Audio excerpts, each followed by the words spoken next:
Who says death's the end of everything? I know I did, for one, at many points in my previous life, but fair warning, it ain't what you're thinking either. That was before I arrived at the great celestial bar in the sky called Milione, or the Million. It's the kind of watering hole suitable for dead people like me. Go figure. Called it blasphemous, but I bought the strongest drink I could afford in the joint. Apparently, my credit in this place is good. The same goes for all the other souls wandering in through here. You might be wondering who I am. The name's Joe. No, not the Immaculate Conception Joe, nor the big baddie in the USSR. No, I'm just Joe. Nothing special about me, nothing worth knowing, except maybe the last thing I remember is blowing my brains out with some cheap hooch in a cowboy bar in Kansas City, Missouri in the US of A. Now I'm here. It's a goddamn paradise, friends. Ilion. It's like the drinking gods were listening to me the whole frickin' time. This bar ain't too shabby a joint either, as far as bars are concerned. When I first came to, I found myself in a dark part of town. Only a few street lamps, no visible stars, colder than a witch's tit, and thick fog covering everything. Then I found her, friends. Ilion shone through the fog like a goddamn lighthouse beacon, beckoning wary travelers such as myself to come on by, enticing many of us with cold drinks and a liquor selection that'd make God himself jealous. Heaven's a bar, friends, or so I thought when I arrived at Ilion. You would think that someone like me, who's seen enough bars to fill a lifetime, wouldn't be surprised by Ilion. But you'd be wrong. Ilion is about 3,000 square feet filled, wall to wall, with patrons of every kind of background you can imagine. Hell, the other day I saw Old Blood and Guts jabbering on with J. Edgar Hoover, who happened to be in the nicest little black dress. Bar's walls are covered in memorabilia from several wars and various photogenic events. Even a couple I don't know about. Ilion is outside of time and space, says a guy named Turing, who's got one of his main squeezes, a healthy-looking young man in his 30s, hanging on his every word. Turing likes his on the rocks, but sometimes he gets crazy and drinks the hard stuff, one after another, never really getting knocked down. My favorite spot is the bar itself. It's a throwback to an age when they really knew how to build bars. The seats are mahogany and leather. The bar surface is a polished nickel with lacquered sides and a stained cherry wood base. I like it here because it feels like home more than any other place in my previous life. Everyone keeps saying that too. However, I'm left wondering why I am at Ilion. Everyone here used to be a somebody.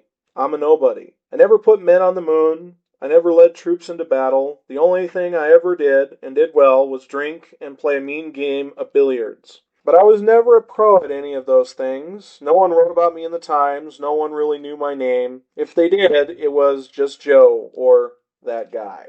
A few nights ago, I was sitting by my lonesome at the bar. Before I knew it, something called C-pop rings out across Ilion, and everyone's in a dancing mood, tapping toes, and bobbing heads and snapping fingers.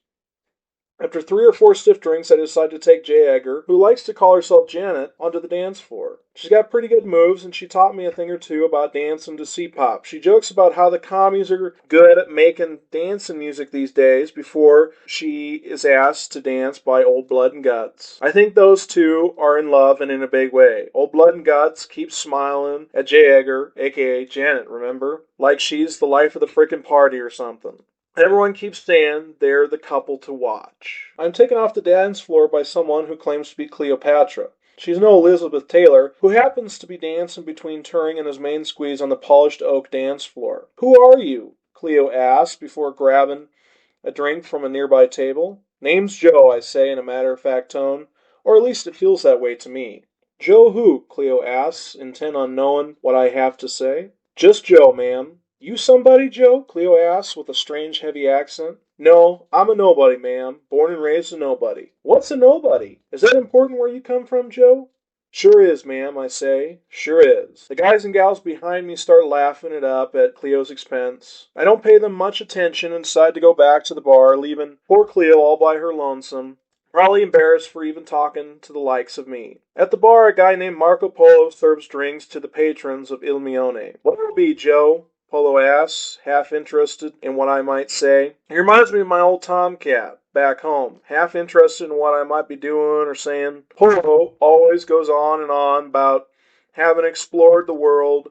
He saw China, India, and the like. Whoop-de-frickin-do is all I can say in my spinning head, but I don't blurt it out loud. I humor the poor dumb bastard because he knows how to mix a strong drink that'll give you a real good buzz. That and he owns the place, so go figure. Between strong drinks and being serenaded by what everyone calls dancing music, I end up in the company of three somebodies. They are Turing, Einstein's first wife Mileva, who says Einstein stole her best work, and some guy named Stephen Hawking, another new addition to Ilion. They talk about the universe, the improbabilities that have created Ilion, and something about a giant computer. I remember the word computer from my days. It's all fuzzy around the edges, though. Something from a magazine I read between benders back in the early 60s. The article that is, talked a good deal about how computers were giant things and expensive too. These guys keep going on and on about how the universe may be a large computer of some kind. I just can't wrap my mind around the idea. It's crazy, I tell you. How can the frickin' universe be a computer, I ask, my words slurring some. That can't be. That just can't be, friends. The three look at me in what I can only assume to be a state of horror. Before I know it, they're dragging me into Milione's empty VIP room and closing the door behind us. Only a soft thump-wump can be heard seeping through the door and velvet-covered walls. You know what a computer is, chap? Turing says with a wide smile. They were ubiquitous not long after my own death, I'm sure of it. Ubiquitous? I asked, sounding out the word across my fuzzy teeth and numb tongue. Pervasive, ever-present, etc., chap, Turing answers, still smiling. They did have computers everywhere when, before you shoved off, friend. Yes? No, not exactly, I say, shrugging. He's right, Turing, says the one named Hawking. I used to carry a computer around myself. They were ubiquitous in my time, but not his. Now, the universe has seen that I no longer need one. Carrying a computer, Turing says, laughing at this. How preposterous, chap. That would mean serious technological challenges would need to be met by engineers. Indeed, Hawking hums, nodding his head. Who cares about the size of computers and their ubiquity? Mileva pipes in. We have figured out that all people in the bar were a somebody, or connected to a somebody, at one point in their lives. True, Turing says, shrugging his shoulders. I concur, Hawking adds. Except for me, I say.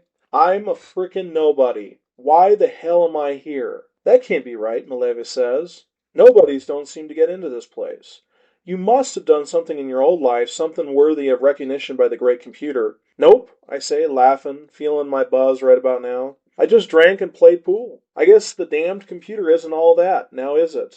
Doesn't seem like much to be famous for, chap, Turing admits with a wink from his left eye. Well, Hawking purrs, licking his dry lips. Before I died, people often became famous for posting a video on something called the Internet. What's the Internet? I ask. Turing and Mileva shrug in unison. Nothing too important, good man, Hawking says. I think we can safely say that we've found the first anomaly, our first real outlier in the dataset, Mileva. Indeed we have, Mileva says, sighing. That means we're back to the drawing board. Again.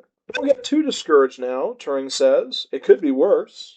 And indeed, it got worse. Night after night, the grind of being in the same bar with the same people doing absolutely nothing doesn't seem all that appealing to me anymore. I'm reminded of my rambling days when I used to take to the open road, hooch and smokes in hand. I traveled across the great expanse that is the North American continent, in and up in watering holes, saloons, speakeasies, and the like, drinking to my heart's content. But somewhere during the drinking and the heart sobering, between benders and bars, I started to get funny ideas about the world and my place in it. I used to envision myself as a sort of tough guy for the mob, a movie star on the silver screen, or whatever tickled my fancy at the time. I was an idea guy, too, who was painfully short on follow-through. Once I got an idea in my head, I would stick with it for a few minutes, hours, days, or weeks before the next idea came along. I'd stay up all night, drinking, hooching, and smoking a one pack after another, trying to nail down the idea before it disappeared from my brain forever.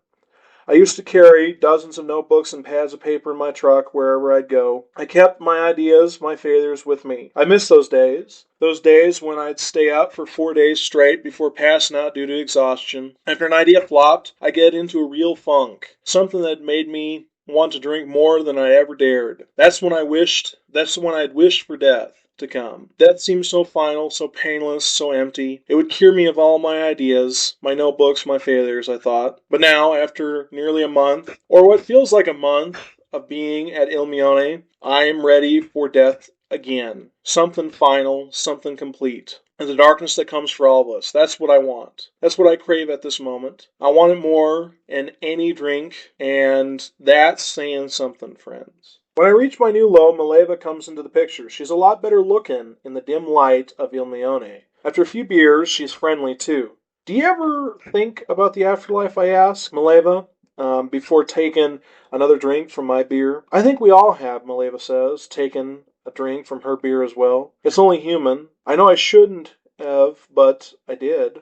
Why not, I ask. Because scientists and mathematicians aren't supposed to think about such things. Those old superstitions aren't theoretically possible, Mileva answers. Then why are we here, I ask. That's a great question, Mileva says, but I don't care about that tonight. What do you care about, Mileva? Will you dance with me, Joe Nobody? I thought you wouldn't ever ask, I say, finishing off the last of my beer. Shall we? After dancing with Mileva, I find myself getting up on a high. The ideas start flowing from my brain, and I have to ask Polo for some napkins and pens to write them all down. In the midst of an idea I have for a robotic cook, Turing and Hawking ask me to join them and Mileva in Ilmione's VIP room again. I take them up on their invitation, leaving behind my scribblings, knowing Polo won't trash them. Once inside the VIP room, I see that a fourth person has joined the meeting. Who's this? I ask, pointing to the man in strange gray clothing. He's Deng Xiaoping, Turing answers. We've been talking about ways to solve the conundrum that is Ilmione. Deng who?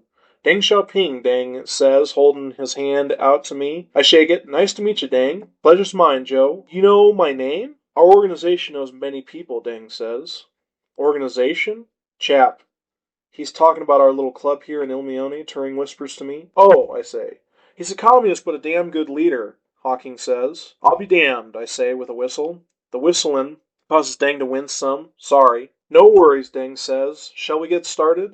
Turing, Hawking, and Mileva nod in unison. Okay, Deng says. Every good operation needs to stick to basic security protocols. What's that mean, I ask. You tell nobody of our plans, Deng answers. Do you understand? I nod. Gotcha. Now, Deng begins pulling out the blueprints of Ilmione and placing it on top of the room's polished table. We have to figure out how to turn off this program, Ilmione, and get somewhere where we can find answers. Sounds heavy, man, Hawking says. We just need to know the computer's weaknesses, Deng fires back. Every machine has at least one weakness. True, Turing says. Very true, Deng. What's the computer's weakness, I ask. All four members of the organization look at me, and then three of them look at Hawking. Hawking nods and says, viruses, hardware problems, you name it. They're finicky things, computers are, friend. So how do we get to the hardware software, as you call it, Turing asks. Hawking shrugs. I do not know, my good man. What if it isn't like the computers you're used to, Mileva asks. What if it doesn't have a weakness? Everything has weakness, Deng says, slapping his hand on the blueprints. I don't know about computers, I say, but I know bars. What was that, Joe? Mileva asks. What was what, I ask. What you said, dear, Mileva asks. I don't know a goddamn thing about computers, but I sure as hell know my bars. That's it, Mileva shouts. She runs up to me and gives me a big hug. I'm confused, not really knowing what I did or said to make her so happy, but I don't care. I don't mind making her happy. There's something about her, something different from all the other gals I came across in my rambling days. Joe's right, Mileva says. It's a bar, not a computer, at least not a computer in the sense that we all know. What are you getting at? Hawking asks. Yeah, what are you getting at, Mileva? Turing asks, scratching his head. Joe, Mileva says, hooking arms with me. How do you close a bar down for good? I mean, to say, how do you make sure a bar ceases to exist? Where are you going with this? Deng asks, looking at her kind of strange, like she's crazy or something. If the bar is like a program in a computer, Mileva says, like the program Steven told us about, I think we can crash the whole thing. Crash what, I ask. Crash the system, Mileva says. Force it to reboot. Is that the right word for it, Steven? Hawking nods and says, yes, it is, Mileva. You have been listening to my ramblings these last few years. It's hard not to, Mileva says. Joe, how do you make sure a bar ceases to exist? I shrug. Burn the goddamn thing to the ground. Then that's what we'll do, Mileva says. The plan isn't all that sophisticated, really. We, the organization, decide to burn Ilmione down to the ground, hoping it crashes the system, the software, whatever the hell it is that Mileva and then keep going on and on about. Mileva sets herself up near the red and yellow jukebox. Turing, Deng, and Hawking stand at agreed-upon choke points, cutting off access to the bar's only fire extinguishers. Before everyone got into position, Dang and Hawking disabled the fire sprinkler system, something Hawking said would put an end to the plan. As for me, I'm where I usually am, the bar. My part in all of this is pretty simple. I'm to start the fire, something Mileva thought up. I remember my days in the Scouts and making fires. I was the best damn fire starter in my troop. In my pockets, I have everything to get the job done. Dang has taught me the art of the Molotov cocktail and homemade fire bombs using only the stuff you might find in a bar. Mileva finds a popular song on the jukebox and plays it. The song starts off slow, but people are already heading to the dance floor, bobbing heads, tapping toes, and snapping fingers with the rhythm of the beat. Old Blood and Guts and Janet head to the dance floor when the song really launches. This gets everyone into a frenzy, including Polo, who leaves the bar and grabs a barmaid to dance with. I hop onto the bar's nickel surface and slide over to the other side. I begin stuffing rags into the open hooch bottles and begin lining them up on the bar. I look up to see Mileva is now standing next to me. "Hey," Mileva says, "you almost ready?" I nod. "Sure am." "You're turning out to be a real special somebody, Joe Nobody." "I'm trying, ma'am," I say with a wink. "Let's get the party started then," Mileva says. I nod and begin lighting the rags stuffed in the bottles. I hand one lit bottle after another to Mileva. She tosses them here and there. The sound of breaking glass and the whoosh of flames doesn't stop the dancing. Instead, it seems to make the dancing wilder. "Keep 'em coming,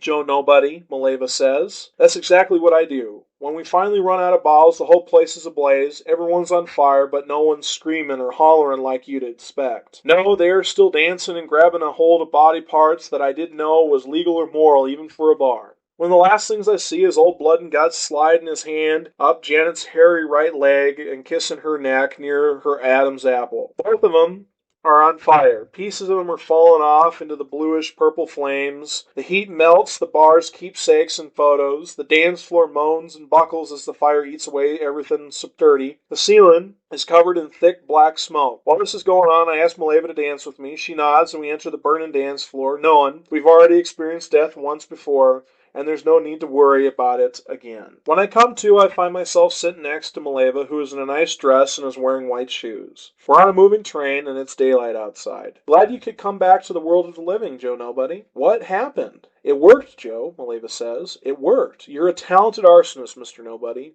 I blush at this. Mileva sees this and kisses my cheek. "Where are the boys at?" Mileva points to Turing, who is with his young-looking main squeeze. She then points to Hawking and Dang, who are playing something that resembles chess, but uses small black and white stones for pieces. "Where are we?" I ask, looking out my window. "Who knows?" Mileva says with a shrug and a smile, "but it's exciting, isn't it?" "Sure is," I manage to say. "I have something for you, Joe," Mileva says. "What's that? A drink?" "Oh, nothing like that, you scoundrel," Mileva says, slapping my arm. "I found these before the bar burned down." Mileva hands me my scribblings. I look at them and feel myself smiling. "I didn't know you had such interesting ideas, Joe Nobody," Mileva says. "You think we can explore some of them?" "What do you mean, Mileva?" "I've always fancied myself an idea person," Mileva says. "I've always had ideas, just never the right person to share them with." "Well," I say, putting the napkins in my coat pocket, "I guess we can always explore those ideas of yours." "Yours, too," Mileva says. "Don't forget that." "Where are we heading, Mileva?" I ask, leaning back in my seat. "Hopefully somewhere where we can explore our ideas together, Joe Nobody." "Sounds real swell to me, Mileva."